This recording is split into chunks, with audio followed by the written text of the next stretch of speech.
पूरी दुनिया में ठाकुर जी ब्रह्म मुहूर्त में उठते हैं, बिहारी जी हमारे 8 बजे उठते हैं। क्यों? बोले नेक सो लाला है, आराम से उठेगो सो के, इतनी जल्दी ना उठेगो।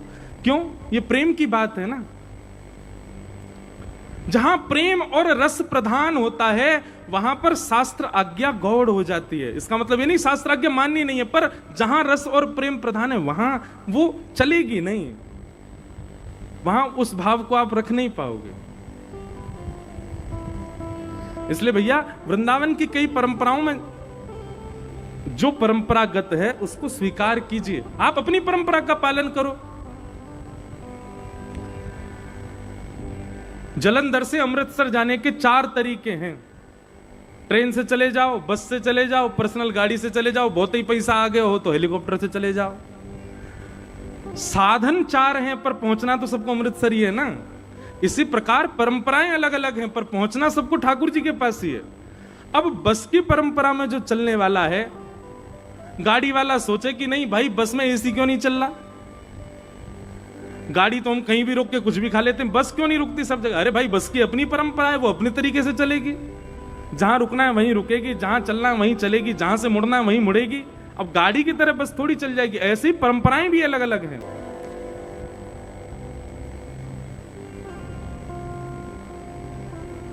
वृंदावन की रस परंपरा को समझना बहुत मुश्किल है बंधुओं, इसीलिए हमारे यहां कहते हैं प्रेम को प्रमुख यही वृंदावन धाम, प्रेम ही ते पायो श्याम रसिया ने नाम, याए जाने कहां गंवार।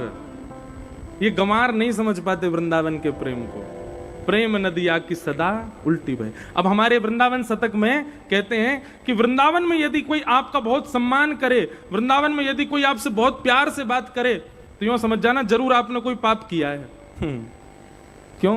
बोले वृंदावन में तो तब जानो जब गारी पड़े, वृंदावन में तो श्रेष्ठ तब जानो जब कोई तुम्हें कोहनी मार दे, वृंदावन में तो श्रेष्ठ तब जानो तुम्हारे पीछे कोई डंडा लेके भागे, दारी के 2-4 गारी देवे तब समझो हाँ भैया जिस वृंदावन में ठाकुर जी में गारी पड़ी वह वृंदावन में हम में गारी ना पड़ी तो फिर हमने कहा कियो। जहां वृंदावन में ठाकुर जी उखल से बांध दिए वह वृंदावन में हम सम्मान की इच्छा रख रहे हैं। जहां वृंदावन में छड़ी लेकर के यशोदा मैया लाला के पीछे दौड़ रही है वह वृंदावन में हम चाह रहे हैं कि हमको सब लोग महाराज जी कह के बुलावे। सम्मानम कलयाति घोर गरलम नीचप्पमानम सुधा श्री राधा मुरली रवो ब्रज सखे वृंदावनम मात्यज। वृंदावन में सम्मान नहीं, वृंदावन में तो यूं सोचो कोई ब्रजवासी ने हमको गारी दे दे, इसका मतलब ये नहीं कोई हाथ जोड़कर ने गारी दे दो हमको, नहीं कछु ऐसा कर जाओ कि तुम्हें गारी पड़े। कई ब्रजवासियों को, कई वैष्णवों को जो बाहर से आते हैं वो वृंदावन में अद्भुत के ऐसे काम करेंगे जासो उनमें नेकात थोड़ी जो है गारी पड़े। ऐसे भी लोग हैं कई। वृंदावन को समझना सामान्य बात नहीं है, अद्भुत है वृंदावन।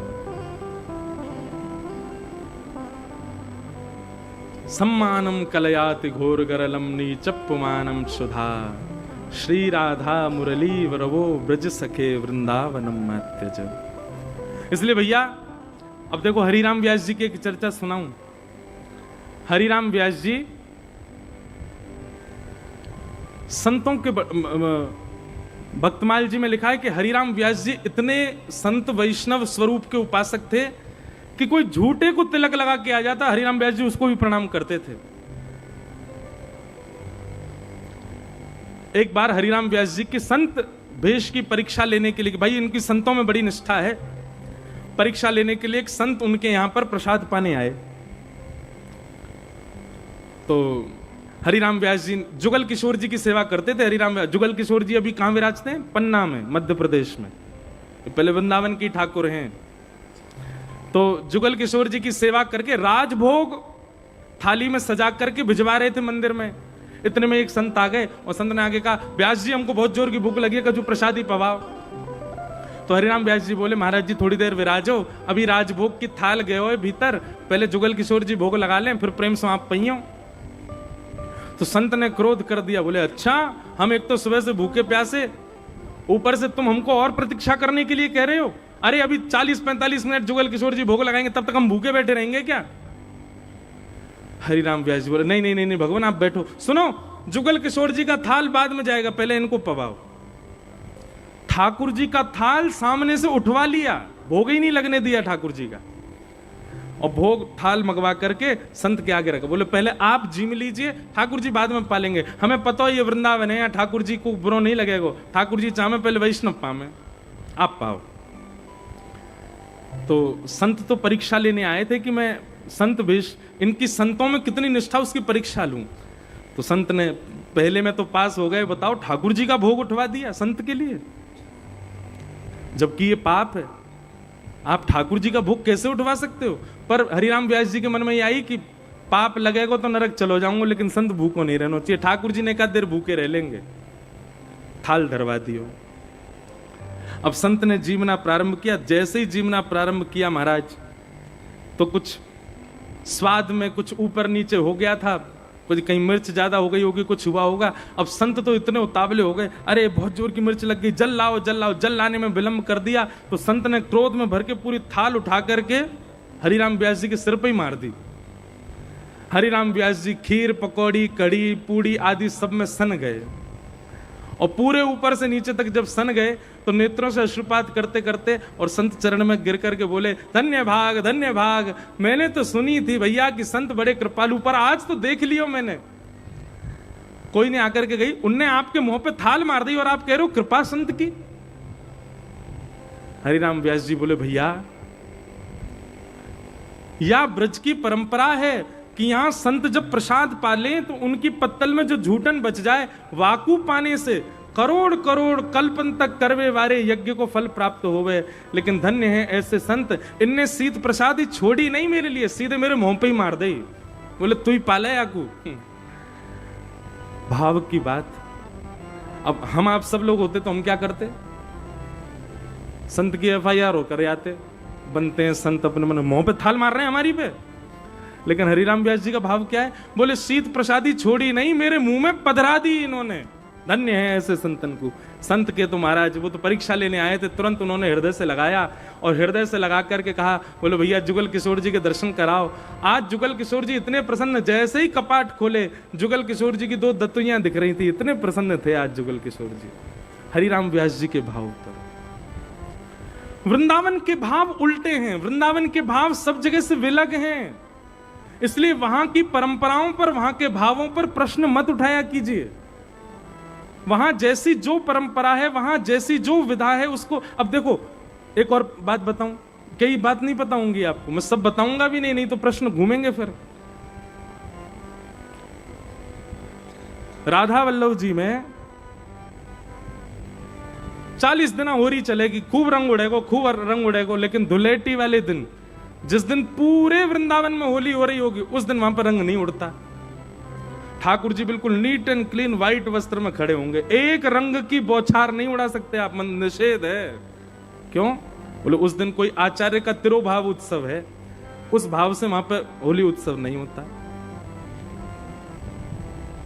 हमारे वृंदावन में आचार्यों के उत्सव प्रधान हैं, और आचार्यों ने जिस भाव से जैसी नियम बना दी वो नियम प्रधान है। वहां पर कई बार शास्त्र और वेदों की बातों को इतना प्रधान नहीं माना जाता, इसलिए वहां की परंपरा में आप हस्तक्षेप मत कीजिए। वृंदावन में जिस परंपरा में जो भाव है उसको वैसे स्वीकार, अपनी परंपरा का पालन करो।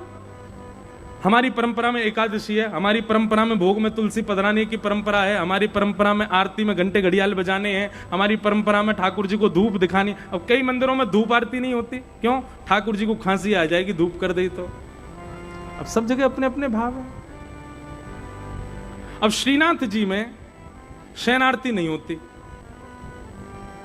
गिने चुने दिन हैं साल भर में, केवल तभी शयन आरती होगी। क्यों शयन आरती क्यों नहीं होती? बोले वहां ये भाव है कि श्रीनाथ जी रात में यहां सोते नहीं है, सोने तो वो गिरिराज जी जाते हैं, तो गिरिराज जी में शयन आरती होती है। वहां उदयपुर से 800 किलोमीटर दूर गिरिराज जी में 700 किलोमीटर दूर वहां शयन आरती होती है ठाकुर जी की। क्यों? बोले ठाकुर जी सोवे यहां जामे। सबकी अपनी अपनी भाव, अपनी अपनी परंपरा।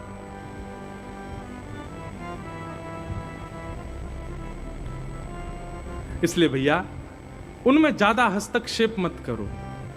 आजकल मुझे सुनाई दिया कुछ ऐसा कि किसी परंपरा पर सब लोग प्रश्न उठा रहे हैं, ऐसा कैसे हो गया, ये कैसे हो सकता है। अरे भैया ये वृंदावन है, वृंदावन प्रेम का प्रधान है। हम अपनी परंपरा का पालन करें, पर वहां की जो निज परंपरा वृंदावन की रस परंपरा है उस पर आप हस्तक्षेप मत करो। वहां है ऐसा तो वहां होने दीजिए।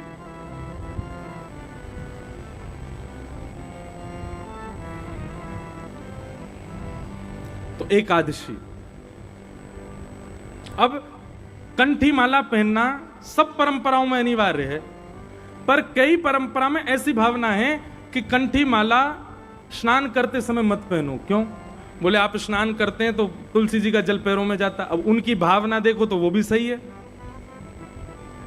पर कई परंपराओं में कैसी भावना है, बोले कंठी माला गले में हो और तब आप स्नान करो तो कंठी से स्पर्श करती जल जो है वो गंगा से भी पवित्र हो जाता है, वो यमुना जी से भी पवित्र होता है, और उस जल का जब तन पर स्पर्श जाता है तो हम अत्यंत पवित्र हो जाते हैं। उस परंपरा में वो बात सही है। आप असमंजस में मत पड़ो भाई। किसी के घर में भिंडी नहीं बनती तो जबरदस्ती तुम क्यों बनवा रहे हो? सबकी अपनी अपनी परंपराएं, करने दो।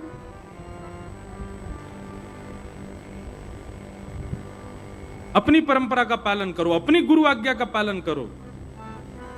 और तुम्हारे कोई गुरु नहीं है तो फिर जल्दी ढूंढो कोई गुरु। अच्छे गुरु जीवन में होने चाहिए, एक पथ प्रदर्शक होने चाहिए।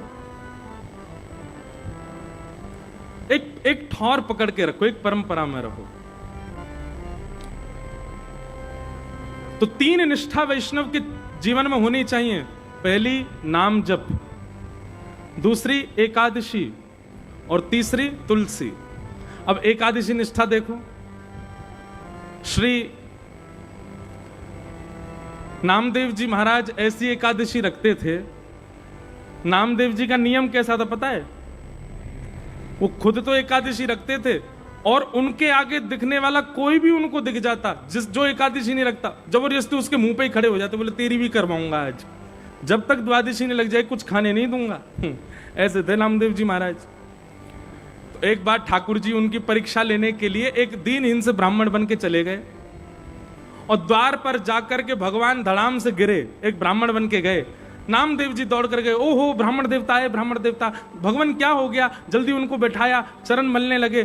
तो ब्राह्मण के रूप में भगवान बोले, मैं बहुत भूखा हूं नामदेव जी, मुझे बहुत दिन से भूख लगी है, कुछ पाया नहीं है, बहुत लंबा चल के आया हूं, मुझे जल्दी कुछ पवा दो। नामदेव जी बोले, आज तो एकादशी है, एकादशी के दिन तो कुछ नहीं पाते। भगवान बोले, एकादशी तुम लोग करो भैया, मेरे को काय करवाओ, मुझको जल्दी कुछ पवा दो। नामदेव जी बोले, क्षमा करें, आप चाहो तो दूध पी लीजिए, आप चाहो तो केला खा लो, आप चाहो तो सेब खा लो, फल खा लो, पर अन्न नहीं।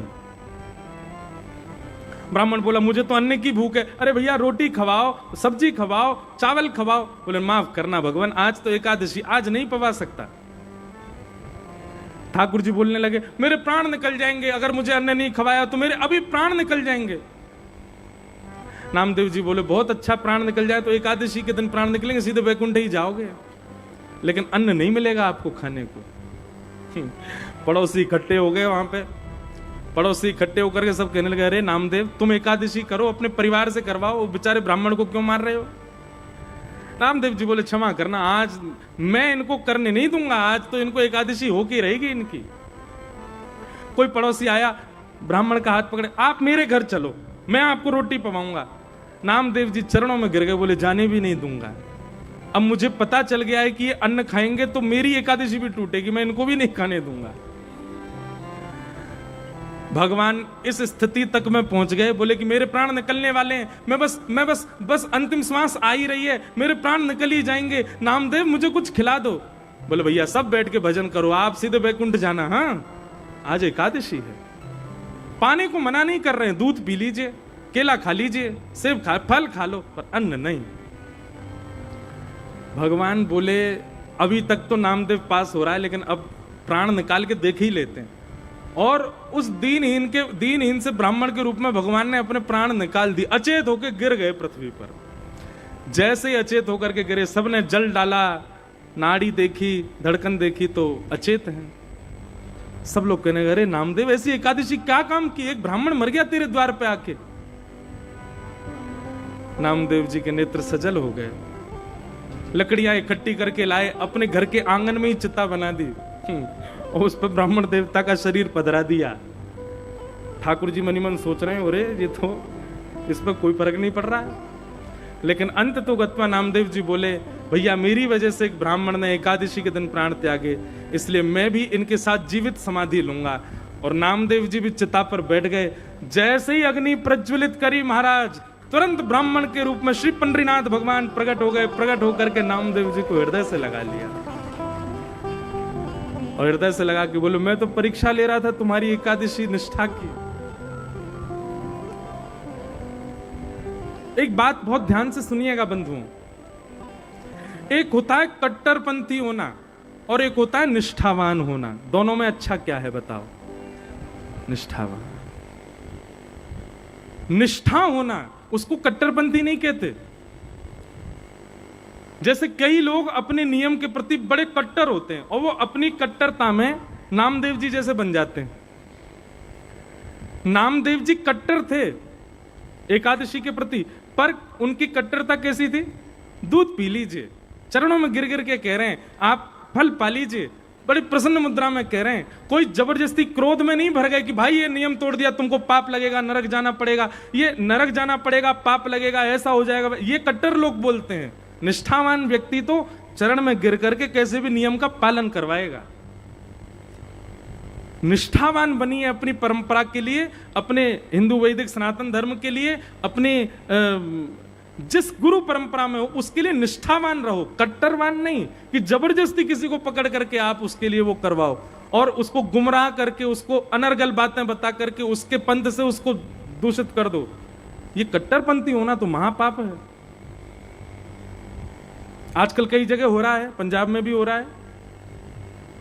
उनके स्वयं के धर्म का रूप तो बहुत गंदा दिखा देते हैं और फिर दूसरा बहुत अच्छा दिखाते हैं। इस तरफ आ जाओ, ये बहुत अच्छा है। बोले भाले लोग धन के लोभ में, आदि आदि लोभ में अपने उसको छोड़ के चले जाते हैं। इस प्रकार की क्रिया करने वाले लोगों के लिए नरक में बैठे हैं यमराज जी। निष्ठावान रहो।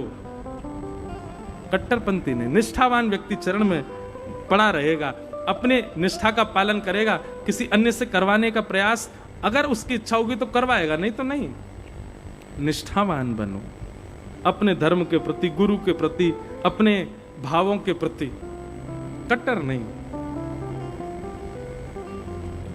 तो 3 निष्ठा जीवन में लाइए, नाम जप, तुलसी और एकादशी। 3 निष्ठाओं का पालन करो। और अब यहां से आगे भागवत में रास पंचाध्याय शुरू होता है।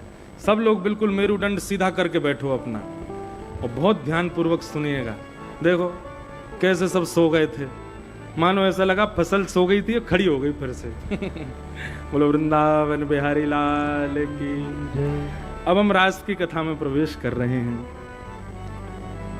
रास पर भी बहुत प्रश्न चिन्ह उठाते हैं लोग। भगवान ने रास विहार किया महाराज, इतनी सारी गोपियों के संग किया, हम 2-4 के संग ही करके देख लें। व्यक्ति कितना कितना कितना नीच हो जाता है कई बार।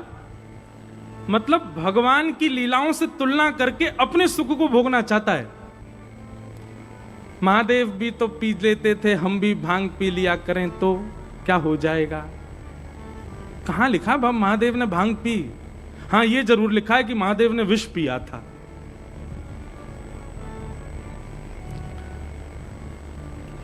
रास बिहार कहते किसको हैं? बहुत सावधानी से सुनिएगा कथा को। रास बिहार की कथा सुने हम लोग। मैं हर कथा में इस बात का प्रतिपादन करता हूं, 2 बातें हैं, रस और रास। कौन कौन सी? रस और रास।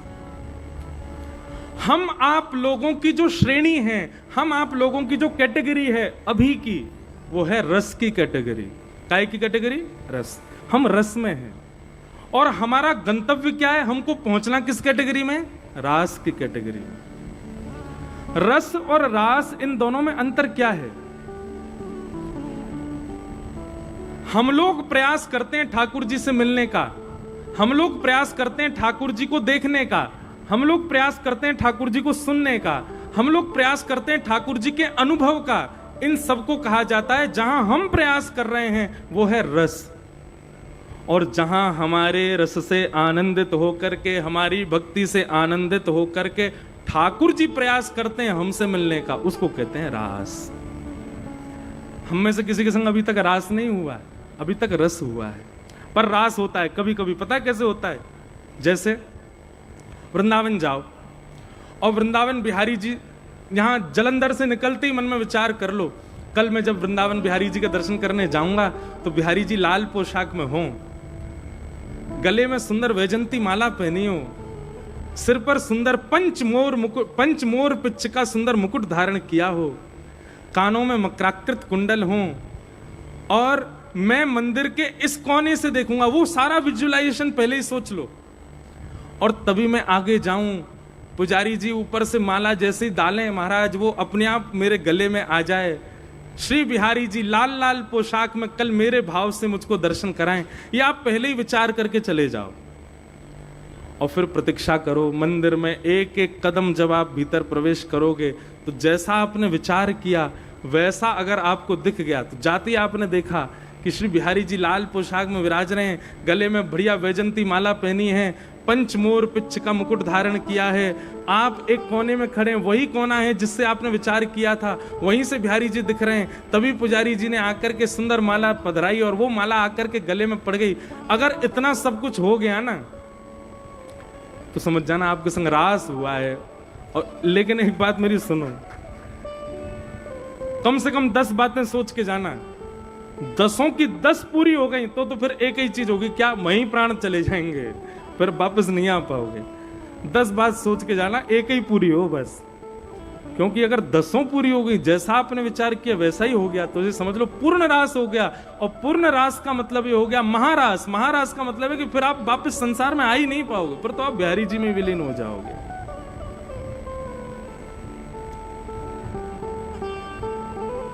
रस और रास, जहां आप प्रयास करते हो ठाकुर जी से मिलने का, वो रस है, और जब ठाकुर जी प्रयास करते हैं आपसे मिलने का, वो रास है।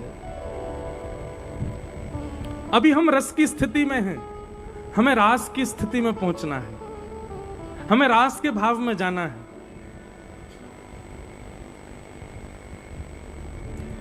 आहा।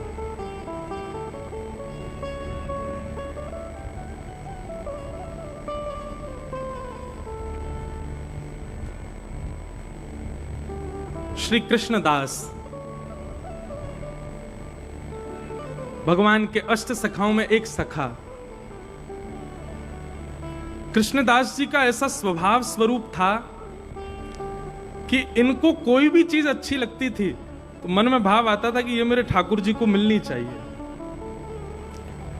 एक बार आपको कहीं जलेबी बनती हुई बढ़िया लग गई, और जलेबी बनती हुई देख के आपने मन में विचार किया कि ये तो ठाकुर जी की सेवा में जानी चाहिए। आपने आकर के ये विचार किया ही था कि जलेबी का भोग लगाएंगे, कल पूरी सामग्री सिद्ध करेंगे, ठाकुर जी को जलेबी का भोग पधराना है। आप जैसे ही श्रीनाथ जी का दर्शन करने आए तो कपाट थे, कपाट जैसे ही खुले, अभी जलेबी बनाई नहीं, अगले दिन बनानी है, पर एक दिन पहले ही बस मन में सोचा था कल जलेबी का भोग लगाएंगे। और आज जैसे ही दर्शन करने गए, कपाट जैसे ही खुले तो श्रीनाथ जी सामने खड़े हैं, आरती हो रही है, और उनकी उठी हुई भुजा के ऊपर ही जलेबी धरी है। ठाकुर जी ने स्वीकार कर लिया। ये रास है। एक बार की बड़ी सुंदर लीला, कृष्णदास जी को मंदिर अधिकारी जी ने कहा कि सुनो भाई, अभी ऋतु फल, जैसे एक सेवा का नियम होता है, ऋतु बदलते उस ऋतु का जो नया फल आता है मार्केट में, ठाकुर जी को भोग लगाना चाहिए। जैसे आम का सीजन आता है, सीताफल का सीजन आता है, कई ऋतु फल होते हैं, उनके ऋतुओं में जैसे तरबूज का, खरबूज का सीजन आता है। बहुत ध्यान से सुनना। तरबूज फल का समय आया तो अधिकारी जी ने कहा भैया गर्मी को समय, तरबूज आ गए होंगे मंडी में, जाओ जाकर के सबसे पहले तरबूज जो मंडी में आवेगो वो ठाकुर जी की सेवा के लिए लाओ। कहीं दुनिया के लोग खरीद ले जाएं, फिर बच्चों को जो ठाकुर जी की सेवा में आवेगो तो भैया ठाकुर जी प्रेम से पाएंगे नहीं, भोग सबसे पहले ठाकुर जी को लगना चाहिए।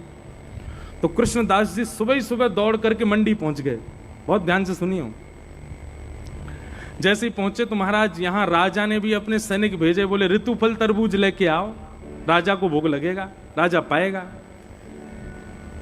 जैसे ही मंडी में ढकेल पे सुंदर फल सजाए, तो फल की दुकान खुलते ही यहां पे उसी समय तो कृष्णदास जी का आना हुआ, उसी समय राजा के सिपाही आए और दोनों ने जाके एक संग कही, हाँ भैया तरबूज का भाव से दिए हैं।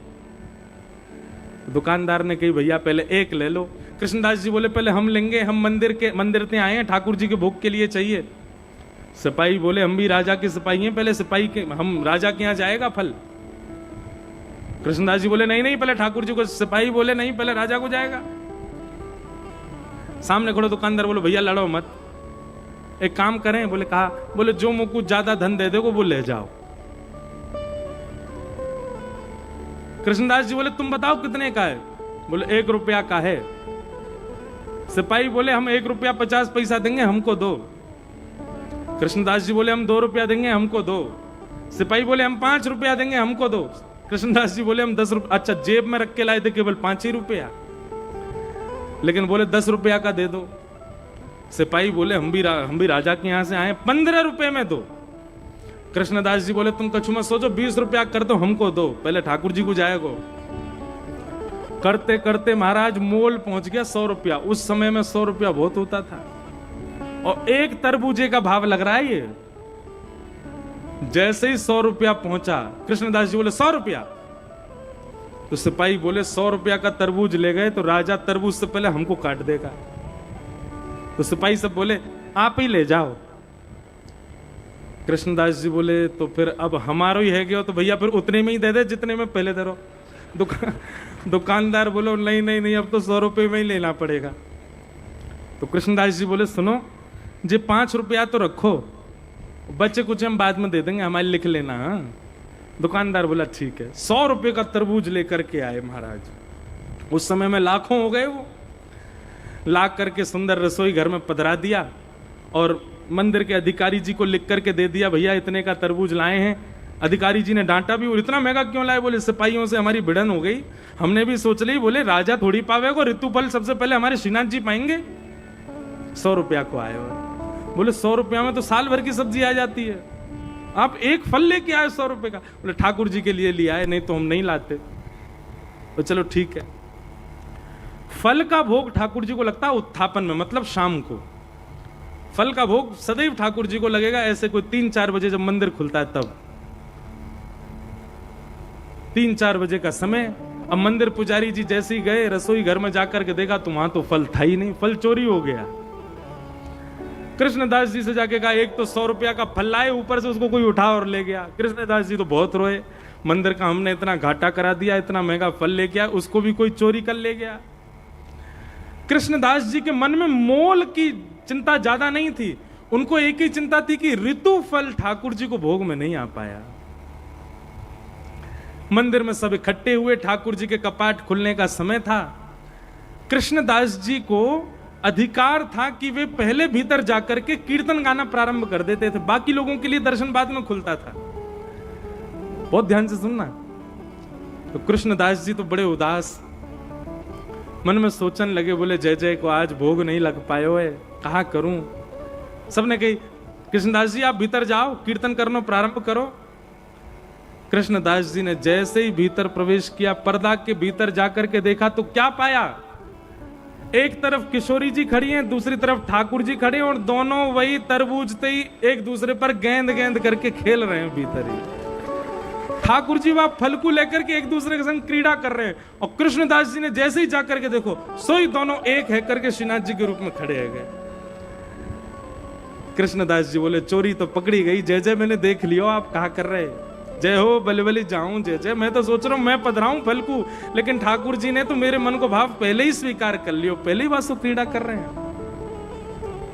तो इस लीला को आप क्या कहेंगे? ये रस है कि रास है? ये रास।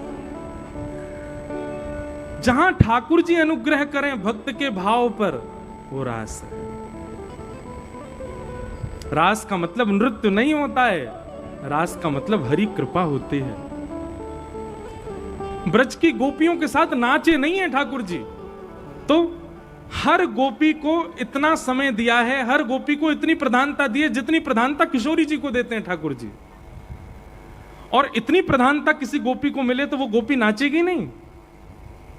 अरे हम सामान्य से ब्रजवासी, कुछ नहीं, थोड़ी बहुत तोतली वाणी में कथा करते हैं। हम किसी के घर चले जाएं तो घर के सारे लोग नाचते हैं।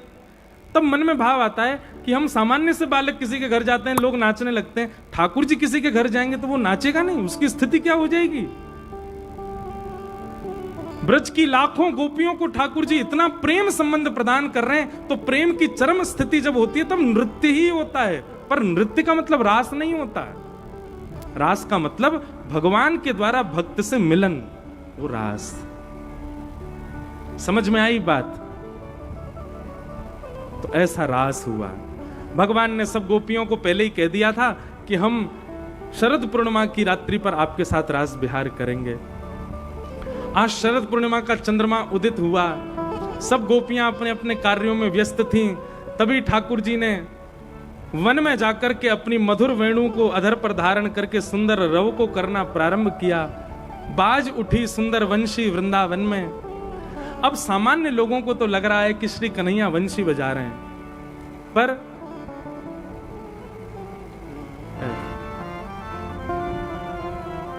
ये बहुत सुंदर भाव है।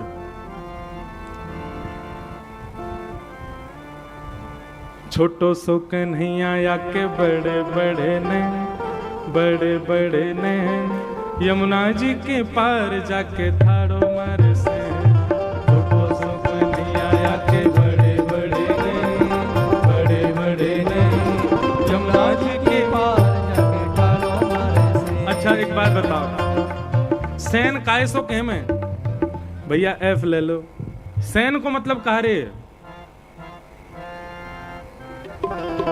हमारे ठाकुर जी बंसी कैसे बजामे? बोले जब बंसी बजामे ना तो एक भ्रगुटी उठे एक नीचे रहे, फिर दूसरी उठे तो एक नीचे रहे। ऐसे ठाकुर जी दोनों सेनन को चलामे, वही को हमारे ब्रजवासी कह रहे हैं। छोटो सो कन्हैया आके बड़े बड़े ने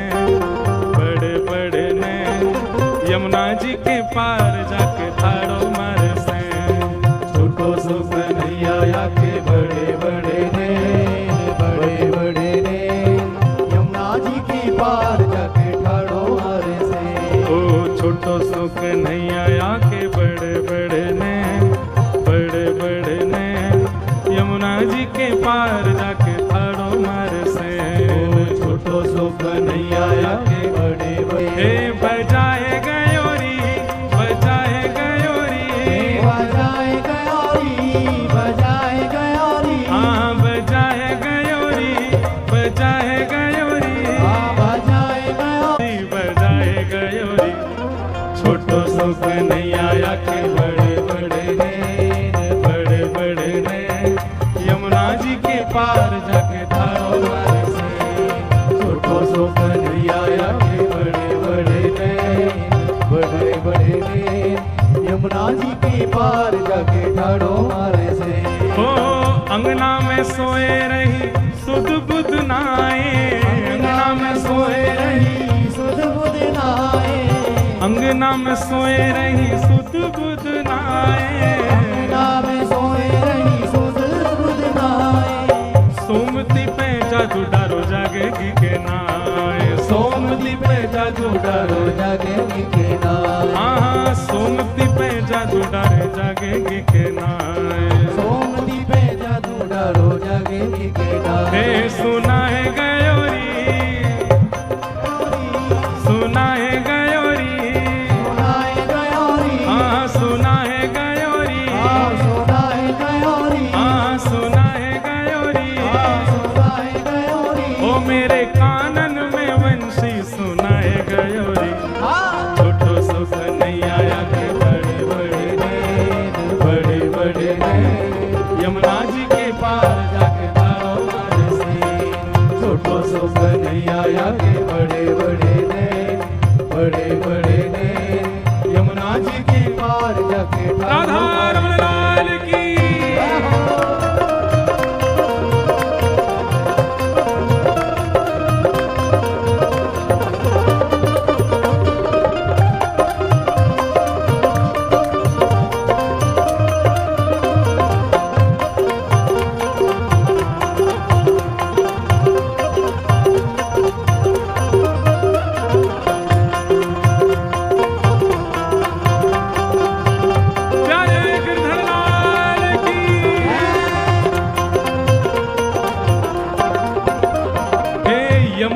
के तट गई भरन को गागर, यमुना के तट गई भरन को गागर, यमुना के तट गई भरन को गागर, यमुना के तट गई भरन को गागर। हाँ पीछे ते आए गयो नटवर नागर, पीछे ते आए गयो नटवर नागर, ओ पीछे ते आए गयो नटवर नागर।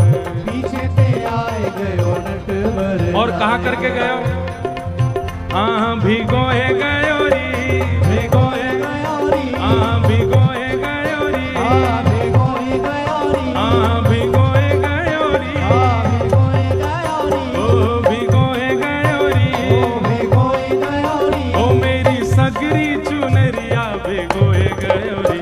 हे छोटो सो कन्हैया के बड़े बड़े ने, बड़े बड़े ने, यमुना जी के पार जाके दानो मारे से। छोटो सो कन्हैया के बड़े बड़े ने, बड़े बड़े ने, यमुना जी की पार जाके ठाड़ो मारे से। हे बजाए गयो री, बजाए गयो री, सुनाए गयो री, सुनाए गयो री, ओ मेरे कानन में वंशी सुनाए गयो री। हे छोटो सो कन्हैया के बड़े बड़े ने, बड़े बड़े ने, यमुना जी के पार जाके दाड़ो मारे से। छोटो सो कन्हैया के बड़े बड़े ने, बड़े बड़े ने, यमुना जी की पार जाके राधा वल्लभ लाल की।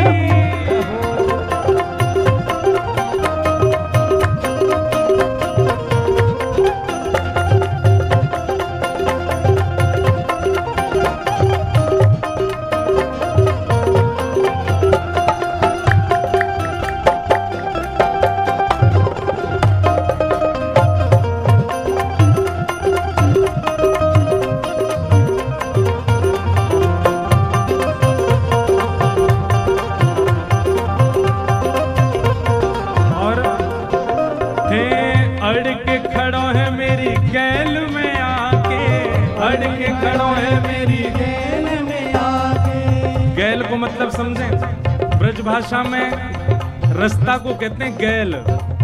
अड़ के खड़ो है मेरी गैल में आके, अड़ के खड़ो है मेरी जेल में आके। ए मांगे दधी दान नहीं जान देवे आगे, मांगे दधी दान नहीं, जार देवे आगे। हाँ मांगे दधी दान नहीं जान देवे आगे। मांगे दधी दान नहीं जार देवे आगे। हाँ खाए गयो री, खाए गयो री, ओ खाए गयो री, खाए गयो री, हाँ खाए गयो री, खाए गयो री, ओ खाए गयो री, खाए गयो री। ओ मेरी मटकी को लूट लूट खाए गयो री। हे छोटो सो कन्हैया के बड़े बड़े ने, बड़े बड़े ने, यमुना जी के पार जाके दाड़ो मारे से। छोटो सो कन्हैया के बड़े बड़े ने, बड़े बड़े ने, यमुना जी की पार अच्छा। जाके ठाड़ो मारे से। किसी पे ये सेन चलाने आते हैं, मटकाने आमे अपने, वो देख वो ढूंढ रहे हैं कि वहां पे आवे कोई पे। भैया ये सेन चलाने कोई पे नाम है, एक पहिया में श्री राधा रमण लाल की। बोल सेन बिहारी लाल की।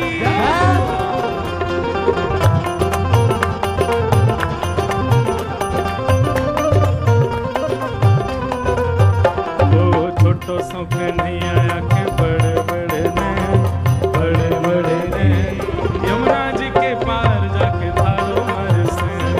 छोटो सो कन्हैया के बड़े बड़े ने, बड़े बड़े ने, यमुना जी की पार जाके ठाड़ो मारे से। हाँ बजाए गयो री, बजाए गयो री, ओ बजाए गयो री, बजाए गयो री, ओ मेरे अंगना में वंशी बजाए गयो री। छोटो सो कन्हैया के बड़े बड़े ने, बड़े बड़े ने, यमुना जी के पार जाके धारो मारे से। छोटो सो कन्हैया के बड़े बड़े ने, बड़े बड़े ने, यमुना जी की पार जाके ठाड़ो मारे से। ओ यमुना जी के पार जाके धारो मारे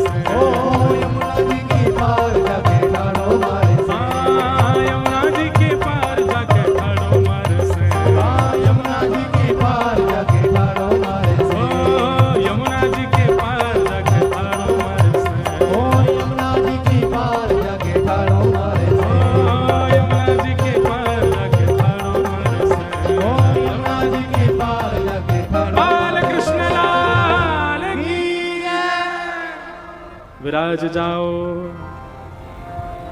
ऐसे ठाकुर जी ने मधुर वंशी बजाई। महाराज वंशी सुनते ही सब गोपीन को लगे कि श्याम सुंदर बुला रहे हैं। अब कृष्ण प्रेम में उन्मुक्त गोपियों को लगता है कि ठाकुर जी बुला रहे हैं, और बाकी इनको ऐसा लगा कि भैया नंद जी को लाला वंशी बजा रहे है। जैसे ही श्री ठाकुर जी की मधुर वेणु का रव सुना, आबाल वृद्ध वनिता सब दौड़ी हैं ठाकुर जी से मिलने के लिए। बहुत ध्यानपूर्वक अब थोड़ा बिल्कुल गंभीर होकर के कथा श्रवण कीजिए। सब गोपियां दौड़ी ठाकुर जी से मिलने के लिए। जो जहां जिस कार्य में है उस कार्य को वहीं छोड़ करके जा रहे हैं। कोई गैया को दूध काट रही है, कोई अपने बालक को सुला रही है, कोई अपने पति को भोजन करा रही है। जहां जिस कार्य में है वहीं छोड़ करके दौड़ी है ठाकुर जी से मिलने के लिए। कोई गोपी अपना श्रृंगार कर रही है, एक आंख में काजल लगाया है, दूसरी में अभी लगाया नहीं है, लगाने जा रही थी, तभी वेणु के रव ने आकर के मानो गोपी से कहा, चल गोपी तो कुछ श्याम सुंदर बुला रहे हैं। अच्छा एक बात बताऊं बंधुओं, आज भी ऐसी लीला होती है। जलंधर में कथा हो रही है, यह समाचार पूरे जलंधर को मिला, पर जिन लोगों को केवल यही लगा कि कथा हो रही है वो समझो वो सामान्य थे, लेकिन जिनको सुनते ही नृत्य हो गया हो कि ओहो कथा हो रही है जलंधर में, हम लोग जाएंगे श्रवण के लिए, निश्चित समझियो कि वही गोपी है।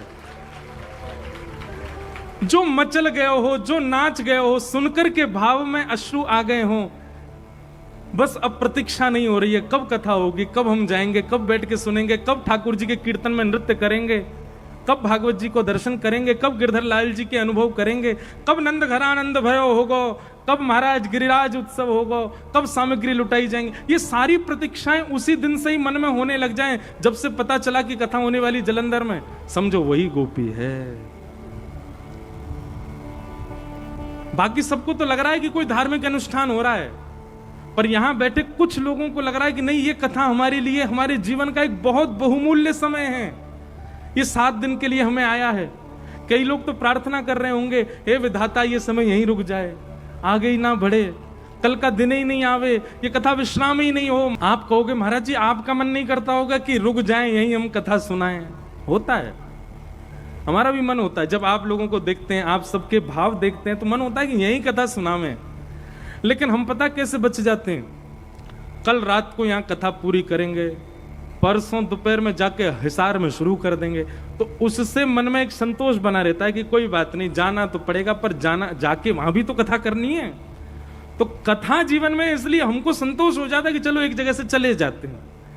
कहीं ऐसा होता कि साल में एक ही कथा होगी हमारी, तो अंतिम दिन हमारे भी आंसू आ जाते, अब एक साल हमको भी प्रतीक्षा करनी, आपको तो प्रतीक्षा करनी पड़ती है, पर हमारे लिए तो बड़ा सुगम है ना कि यहां से जाएंगे तो जहां गिरेंगे वहां पे जाके भी कथा ही करनी है, इसलिए थोड़ा बच जाता है मन।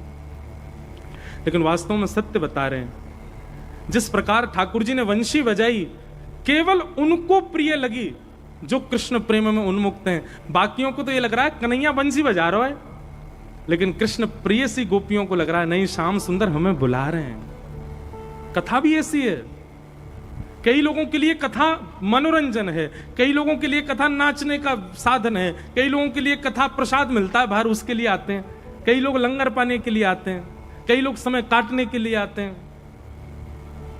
पर यहां कई लोग केवल कथा के लिए आते हैं। वही वास्तविक गोपी है। सब गोपियां दौड़ी, किसी ने विचार नहीं किया लोक लाज मर्याद क्या कहेगी, हमारे पति क्या कहेंगे, ये सास क्या कहेगी, ननद क्या कहेगी, पूरा ब्रजमंडल क्या कहेगा, आधी रात में परपुरुष के पास जा रही हो, किसी ने विचार नहीं किया। 2-4 गोपी विचार कर भी रही थी ना, तो सब गोपियां बोली अरे क्या विचार कर रही हो, लोक लाज मर्याद, ये कृष्ण ही कहते हैं सर्वधर्मान परित्यज्य माम एकम शरणम ब्रज, सब छोड़ करके मेरी शरण में आ जाओ, आज ही समय है, सब छोड़ के चल दो उनकी शरण में। किसी के वस्त्र अस्त व्यस्त हैं, किसी के नेत्र में काजल लगा है, दूसरे में है ही नहीं है, किसी के होठ वाली चीज आंखों में लगी है, आंख वाली होठ में लगी है, अस्त व्यस्त श्रृंगार में गई हैं गोपियां,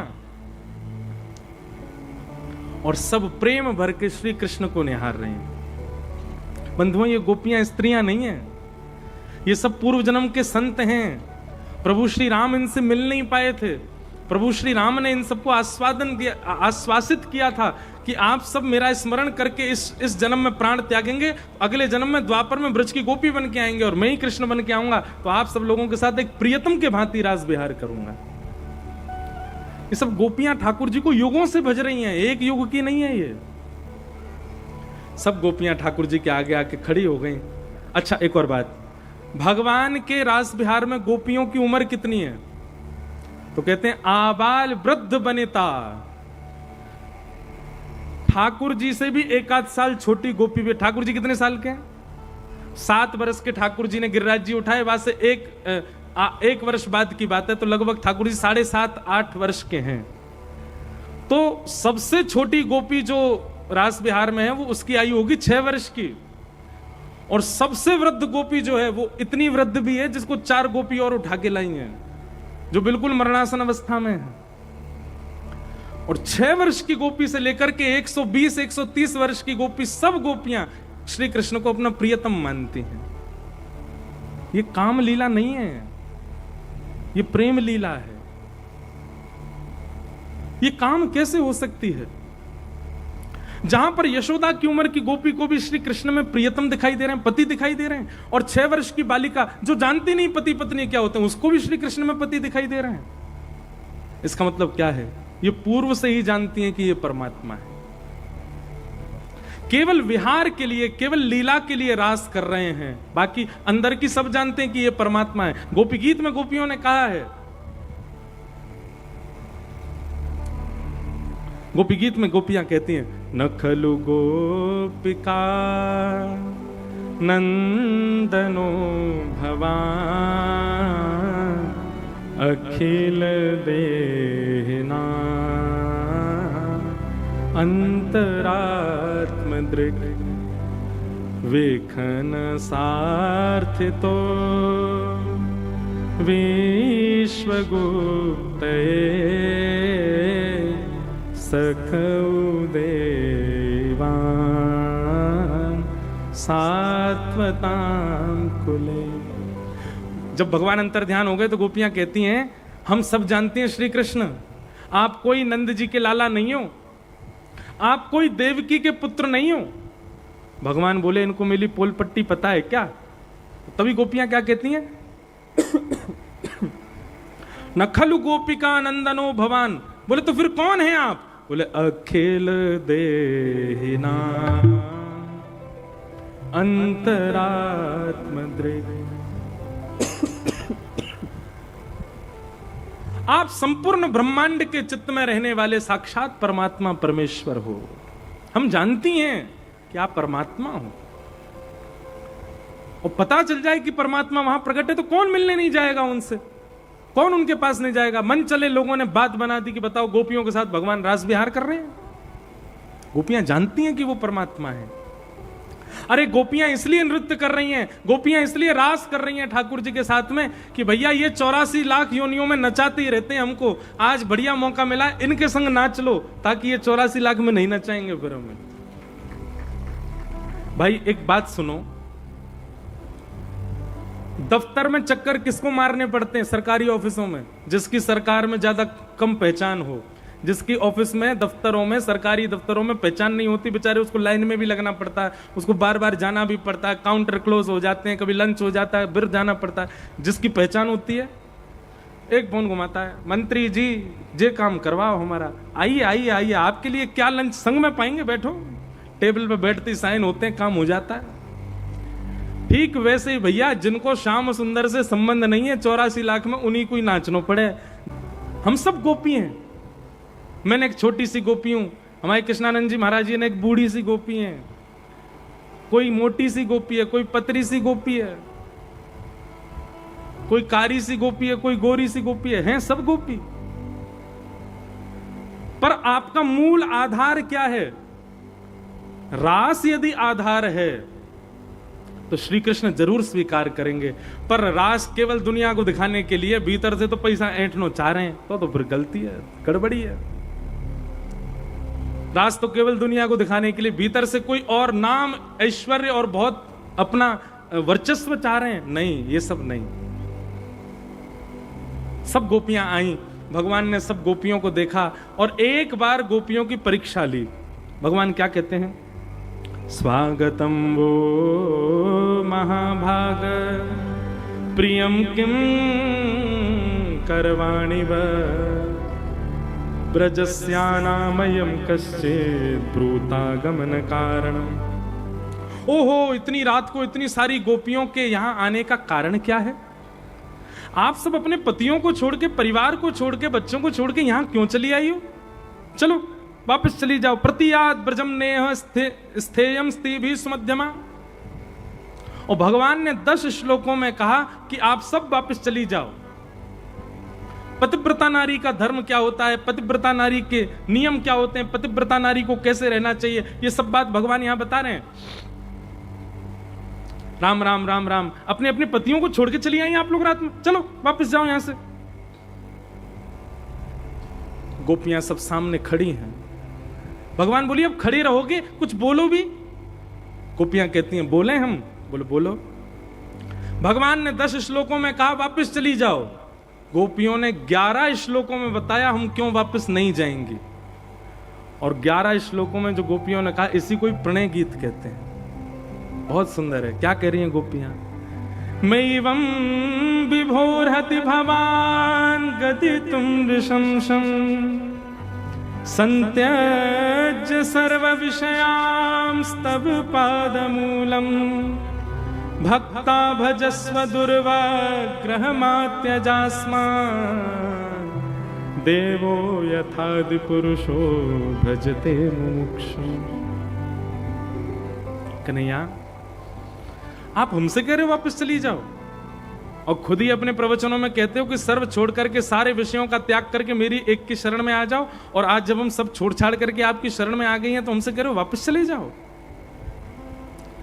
गोपियां अगले श्लोक में कहती हैं, बहुत ध्यान से सुनना, कन्हैया हम आपसे प्रेम करती हैं, लेकिन हमारे प्रेम को कदापि आप ऐसा मत समझ लेना कि हम आपको छूना चाहती हैं, हम आपको देखना चाहती हैं, हम आपसे मिलना चाहती हैं, या ये चाहती हैं कि आप हमारे पास बैठे रहो। हमारा प्रेम कैसा है कन्हैया, हमको कभी दिखना मत, हमको कभी छूने देना मत, हमको कभी सुनाई मत देना।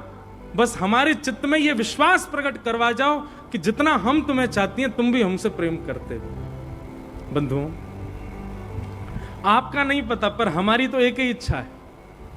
हम अपने गिरधर लाल जी से कहते हैं, लाल जी कभी हमारी कथा आदि के भाव से कभी आपको प्रकट है की इच्छा हो ना, तो बस इतनी कृपा करियो, प्रकट है कि केवल इतनो बोलियो कि हाँ भैया मैं भी तो अपनो ही मानू। बस इतनो कह के फिर अंतर ध्यान हो जाना, रुकना नहीं पास में। क्यों?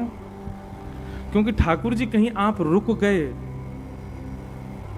तो देखते देखते कहीं मेरे नेत्रों की इच्छा पूरी ना हो जाए, कहीं आपको सुनते सुनते मेरे कानों की इच्छा पूरी ना हो जाए। मैं चाहता हूं मेरा सर्वांगीण अंग जो है ये अपूर्णता का अनुभव करे, ये सदा तड़पता ही रहे। अरे जीव को पानी पिला दिया जाए, प्यास बुझते ही जीव ये विचार नहीं करती कि फिर पात्र में पानी बचा है, उसको छोड़ देती या फेंक देते हैं। पानी का मूल्य तब तक ही पता होता है जब तक प्यास होती है कि हे नाथ आप बस हमारे भजन से प्रकट होके, एक क्षण प्रकट होके केवल इतना कह जाना, हाँ भैया तू भी मेरो ही है। बस इतना विश्वास दे करके फिर आप अंतर ध्यान हो जाना, रुकना नहीं मेरे पास। यही बात गोपियों की भी है। कन्हैया जीवन भर के लिए हमें अकेले छोड़ जाओ, जीवन भर के लिए कभी हमारे सामने मत आना, हमारा कभी स्पर्श मत करना, अपना कभी स्पर्श मत कराना, पर हमारा प्रेम केवल इतना है कि हमें एक बार बता जाओ कि हम तुमसे जितना प्रेम करती हैं तुम भी हमसे उतना प्रेम करते हो, तुम भी हमें स्वीकार कर चुके हो।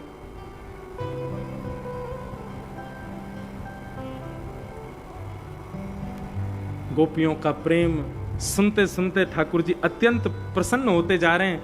अंत में गोपियों ने कहा ठीक है हम वापस जा रही हैं, आपकी इच्छा है कि हम वापस जाएं, हम अभी वापस जा रही हैं, लेकिन हमारी एक वस्तु आपके पास है वो हमें वापस कर दो। अच्छा एक बात बोले बंधुओं, जैसे कृष्ण लीला में गोपियां हैं ऐसे राम लीला में कौन है बताओ? गोपियों के समान प्रेम करने वाला राम जी से रामलीला में कौन है? कौन है? भरत जी महाराज। कौन है? भरत जी। भरत जी के प्रसंग में आता है, बात बात पर सब हनुमान जी थोड़ी होंगे, आज मंगलवार है तो हनुमान जी होंगे। भरत जी का प्रेम कैसा पता है? जब राम जी वन को चले गए और भरत जी आए चित्रकूट वापस ले जाने के लिए, तो प्रभु श्री राम से बोले, भैया आप वापस चलिए, पिताजी महाराज तो अब चले गए, कम से कम आप वापस चलिए, अयोध्या राजा विहीन हो गई है। तब राम जी कहते, नहीं नहीं, पिता की आज्ञा का पालन मुझे करना है, 14 वर्ष रह करके ही मैं आऊंगा। तुरंत भरत जी महाराज खड़े होकर के बोले, पिताजी की आज्ञा का पालन कर रहे हैं, राजा की आज्ञा का पालन कर रहे हैं, तो पिताजी के पधार जाने पर, मतलब राजा के पधार जाने पर उनका ज्येष्ठ पुत्र राजा होगा, और ज्येष्ठ पुत्र वन में गया हुआ है, तो ज्येष्ठ पुत्र के बाद ज्येष्ठ पुत्र हूं मैं, यानी कि मैं राजा हूं अयोध्या का। तो अयोध्या का राजा होने के नाते आपको आज्ञा करता हूं, वापस चलिए। आप बड़ी आज्ञा मानने पर विश्वास करते हैं, एक राजा की आज्ञा मान करके वन आए हैं, उसी गद्दी के दूसरे राजा की आज्ञा मानिए, वापस चलिए। तो जब भरत जी ने यह बात कही तो राम जी शांत होकर बोले, बात तो सही है, इस वक्त यदि देखा जाए मैं तो वनवासी हूं, मेरी जगह पिताजी का उत्तराधिकारी यही है, और ये राजा है तो उसकी आज्ञा मुझे माननी चाहिए। तो राम जी ने वशिष्ठ जी आदि गुरुओं से पूछा, आप लोगों का क्या मत है? बोले, भरत जी बिल्कुल ठीक कह रहे हैं, अब ये राजा हैं अयोध्या के, इनकी आज्ञा आपको माननी चाहिए। ये पूर्व राजा की आज्ञा को निरस्त करते हैं, अपनी आज्ञा दे रहे हैं कि आप वापस चलो। तो एक बार ऐसा समय आया कि चित्रकूट से राम जी वापस जाने को तैयार हो गए अयोध्या, लेकिन जैसे ही ठाकुर जी खड़े हुए, भगवान को हनुमान जी का स्मरण हुआ, सबरी की याद आई, वन के उन केवटों का स्मरण हुआ, वन के निषादों का स्मरण हुआ, वन में मिलने वाले प्रतीक्षा कर रहे जटायु का स्मरण हुआ, सबरी का स्मरण हुआ, और इन सब भक्तों का स्मरण करते करते ठाकुर जी के नेत्रों में अश्रुबिंद आ गया कि अब मैं आगे की लीला में नहीं जा पाऊंगा और आगे के भक्तों को मेरा साक्षात्कार नहीं हो पाएगा। भरत जी बड़े प्रसन्न थे कि राम जी वापस लौट के चल रहे हैं, लेकिन भरत जी ने एक बार देखने के लिए कि देखो तो सही राम जी को कैसा लग रहा है, पीछे मुड़ करके देखा तो राम जी के चेहरे पर थोड़ी शुष्कता है। भरत जी ने तुरंत रोक दिया, बोले, रुकिए भैया, मैं आपसे प्रेम करता हूं, और इतना प्रेम करता हूं कि मैं आपके लिए कुछ भी कर सकता हूं, पर मेरे को प्रसन्न करने के लिए आपको यदि कष्ट मिल रहा हो, मेरी बात मानने के लिए आपको कष्ट मिल रहा हो, यह मैं कदापि नहीं करूंगा। अब मेरा यही निर्णय है कि आप वन में ही रहिए, क्योंकि आपको उसी में सुख है।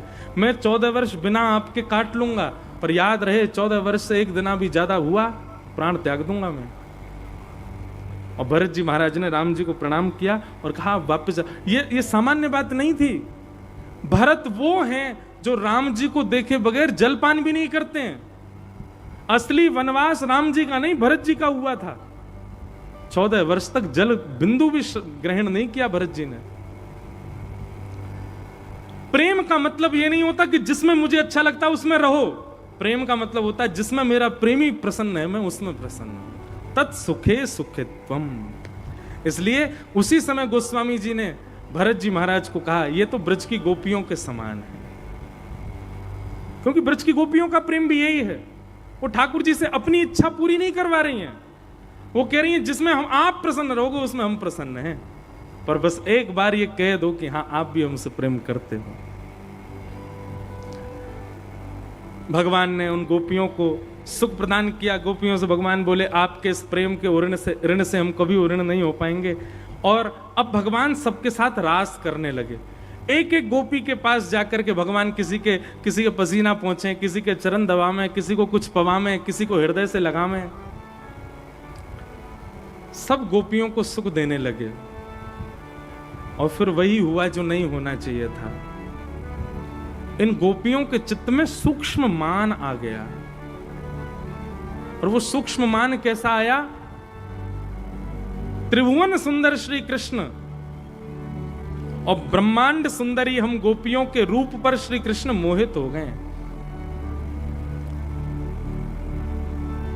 हमारे रूप पर श्री कृष्ण मोहित होकर के हमारे साथ बैठे हैं। इस बात को जैसे ही ठाकुर जी ने अनुभव किया, ठाकुर जी मन में विचार करने लगे, ये तो गलत हो रहा है। इन गोपियों को ये कैसे लग सकता है कि मैं इनकी सुंदरता पे मोहित हो रहा हूं? अरे ये भूल गई हैं क्या कि पूतना कितनी सुंदर बन के आई थी, मैंने उसकी ओर देखा भी नहीं था। ये सुंदरता और बाह्य गुण मुझे कभी नहीं रिझाते हैं। ये गोपियां क्यों भूल गई इस बात को? मान कर रही हैं, अब अभिमान कर रही हैं। और जैसे ही गोपियों के चित्त में मान आया, समस्त गोपियों को छोड़ करके ठाकुर जी वहां से अंतर ध्यान हो गए। ठाकुर जी जैसे ही अंतर ध्यान हुए, गोपियों का चित्त तो ऐसा हो गया मानो किसी ने प्राण खींच लिए हों। कभी कहीं जाती हैं, कभी कहीं जाती हैं, कभी वृक्षों से पूछती हैं तुमने श्याम सुंदर को देखा, कभी तुलसी से पूछती हैं अरे बैरनी तेरे पधराए बिना तो भोजन भी नहीं करते, तू बता ना तूने श्याम सुंदर को देखा। मोर से कहती हैं तेरे को तो अपने मुकुट में धारण करके रखते हैं, तू बता ना श्याम सुंदर को देखा। मतलब प्रेम की वो अवस्था पार हो गई जिस अवस्था में व्यक्ति यह भी भूल जाता है मैं किससे बात कर रहा हूं। गोपियां धीरे धीरे प्रेम की उस अवस्था में चली गईं कि वे स्वयं कोई कृष्ण समझने लगी। ढूंढते ढूंढते ढूंढते एक गोपी त्रिभंग लली हो जाती है और कहती है मैं ही श्री कृष्ण हूं, आओ सब मेरे समीप आ जाओ। सब गोपियां दौड़ी दौड़ी जाती हैं, थोड़ी देर में वो भूल जाती है अरे मैं कृष्ण नहीं, मैं तो गोपी हूं। एक अजीब सी स्थिति होने लगी गोपियों की।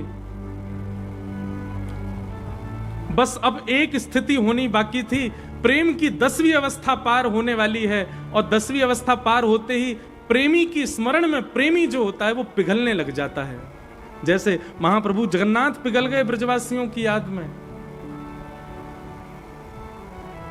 जैसे ही गोपियां 10वीं अवस्था में पहुंचने लगी, तभी ठाकुर जी ने विचार किया कि इन गोपियों पर अनुग्रह करना है, पर मैं स्पष्ट नहीं जाऊंगा, पहले इनका मान दूर होना चाहिए। तभी उन गोपियों के मध्य में श्री वृषभानुनंदिनी हमारी प्यारी श्री किशोरी जी प्रकट हो गई। यमुना जी के तट पर किशोरी जी के चरणों में सब गोपियां बैठी हैं और किशोरी जी से कह रही हैं देखो ना किशोरी जी, अर्धरात्रि में हमको हमारे घर से बुला करके रास विहार करते करते ठाकुर जी अंतर ध्यान हो गए, हमको अकेले छोड़ करके चले गए। किशोरी जी हे सुन राधिका दुलारी,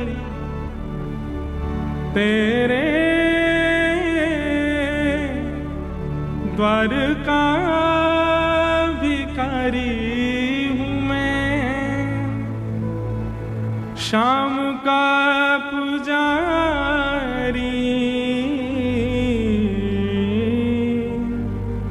पीड़ा है हमारी हमें श्याम ना मिला,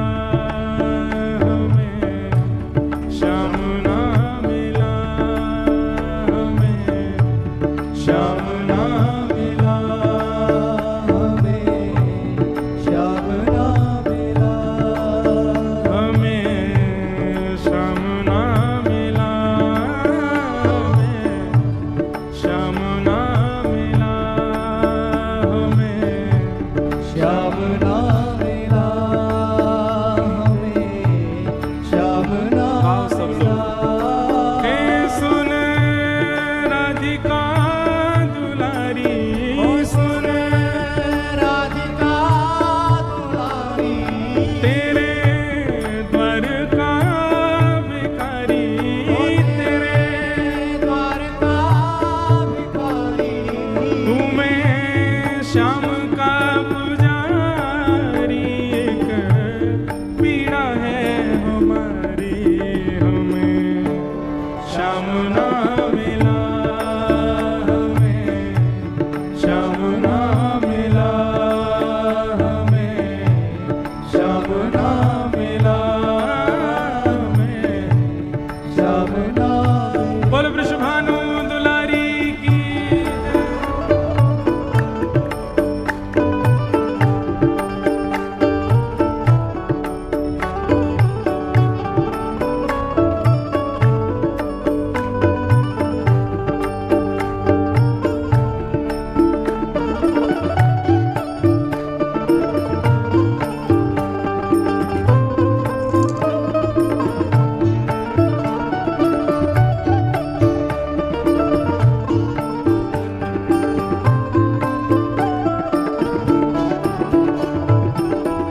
भाषा से प्रेम की परिभाषा मन में बंधी थी जो आशा में बंधी थी जो आशा आशा हुई रे निराशा झूठी दे गया दिलासा हमें श्याम ना मिला हमें श्याम ना मिला हमें श्याम ना मिला हमें श्याम ना मिला ए सुन राधिका दुलारी राधिका दुलारी तेरे द्वार का भिखारी तेरे द्वार का भिखारी हूँ मैं श्याम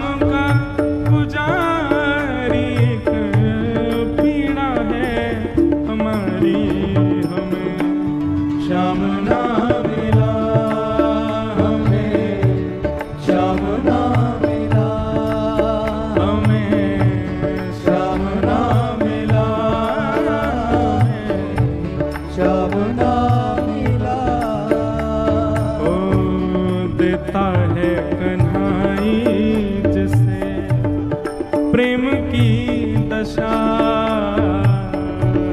देता है कन्हाई जिसे प्रेम की नशा देता है कन्हाई जिसे प्रेम की दशा देता है कन्हाई जिसे प्रेम की निशा सब विधि उसकी लेता है परीक्षा सब विधि उसकी लेता है परीक्षा सब विधि उसकी लेता है परीक्षा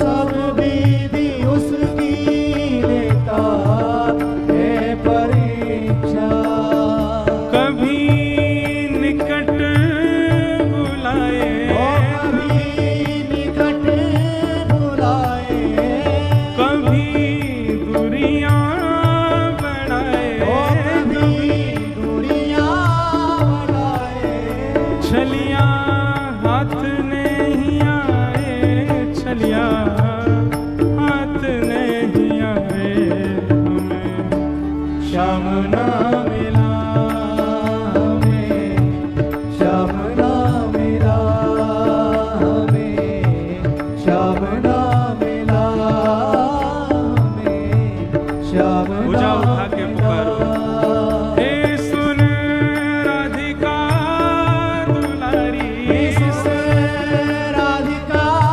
दुलारी तेरे द्वार का भिखारी ओ तेरे द्वार का भिखारी हूँ मैं श्याम का पुजारी एक पीड़ा है हमारी हमें श्याम ना मिला हमें श्याम ना मिला हमें श्याम ना मिला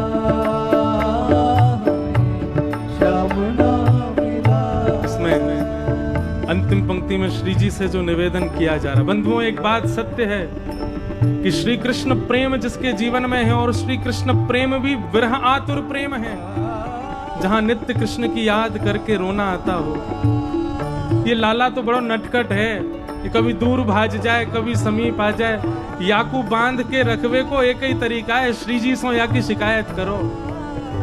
हमारी किशोरी जी को जाए के बताए दो, किशोरी जी बैठा के रखेंगी याकू चित्त में। अंतिम पंक्ति बड़ी भावयुक्त है। अपना जहां जिसे कहे सब कोई, अपना जहां जिसे कहे सब कोई,